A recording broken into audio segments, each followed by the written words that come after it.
لبيك اللهم لبيك لبيك لا شريك لك لبيك إن الحمد والنعمة لك والملك لا شريك لك.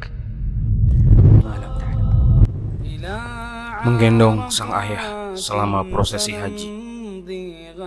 Punggungku adalah kursi yang nyaman untuk ayahku. Itulah ucapan jamaah haji asal India saat menggendong ayahnya yang telah berusia 80 tahun. Saat keduanya menunaikan ibadah haji tahun ini, tahun 1435 Hijriah 2014. Nama anak itu adalah Muhammad Rashid. Ia berusia 50-an tahun. Rashid menyatakan ia bisa saja membawa kursi roda untuk membantu ayahnya menunaikan satu persatu rangkaian ibadah haji. Namun menurutnya, ayahnya yang sepuh itu lebih merasa nyaman berada di atas punggungnya.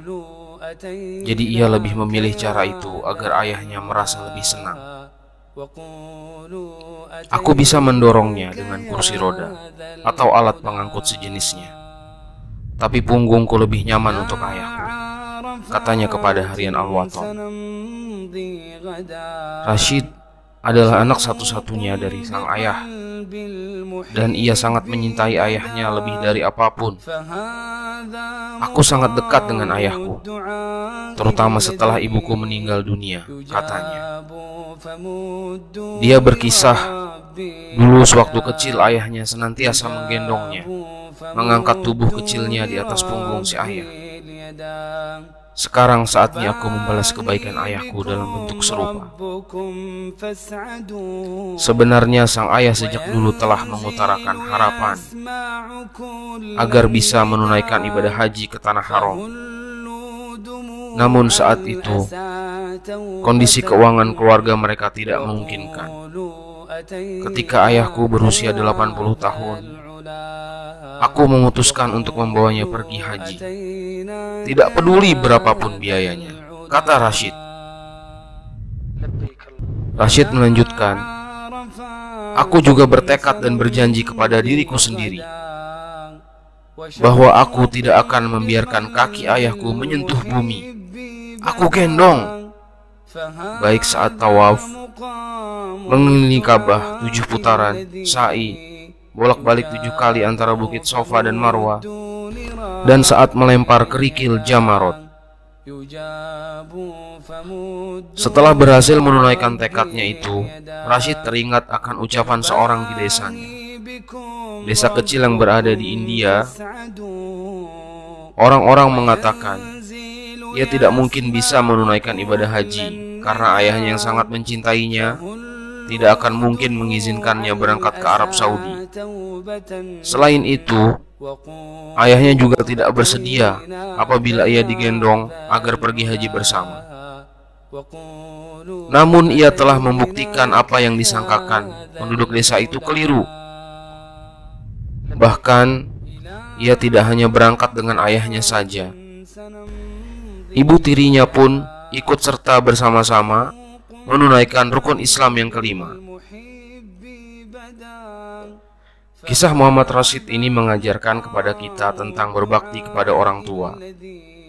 Haji saat ini berbeda dengan haji-haji di zaman dulu. Saat ini jumlah jamaah haji begitu besar dan kondisinya begitu padat. Bahkan pada saat-saat tertentu, untuk masuk Masjidil Haram di waktu-waktu haji pun mendapat peringatan dan pengaturan, karena Masjidil Haram sudah tidak mampu menampung jemaah haji. Belum lagi cuaca yang terik menyengat. Namun di tengah kondisi padatnya Masjidil Haram dan lempar jamarot serta panasnya cuaca, Rashid berusaha sekuat tenaga menggendong ayahnya yang sudah sangat tua. Terkadang kita dalam keadaan longgar dan mudah masih sering menolak perintah dan enggan berbuat baik kepada orang tua. Mudah-mudahan Allah menganugerahkan kepada kita bakti dan kasih sayang kepada orang tua kita. Ia juga menjadi bukti dari sekian banyak bukti kebenaran janji Allah. Janji barang siapa yang jujur kepada Allah maka Allah akan mewujudkan cita-citanya. Rashid telah jujur berniat sepenuh hati mewujudkan cita-citanya dan ayahnya untuk berhaji ke Tanah Suci. Lalu Allah bukakan jalan kepadanya. Kisah Rashid juga mengajarkan bahwa rezeki itu bukanlah hitungan pasti nominal rezeki. Terkadang jalan menuju ke sana Allah bukakan dari pintu yang tiada disangka, entah apapun dan bagaimanapun caranya. Dan sebaliknya, terkadang rezeki harta itu ada, tapi kesehatan atau hal-hal lain jadi penghalang. Terkadang harta itu cukup atau lebih, namun lemahnya iman menghalangi. Oleh karena itu, mohonlah kepada Allah dengan sepenuh hati dan penuh kejujuran bahwa kita ingin menjadi tamunya di rumahnya, Baitullah yang mulia. Mudah-mudahan Allah kabulkan keinginan dan wujudkan suatu hari nanti. Mohonlah kepada Allah taufik agar hati kita diberi spirit untuk menggemakan kalimat talbiyah bersama kaum muslimin dunia di Baitullah Al-Haram.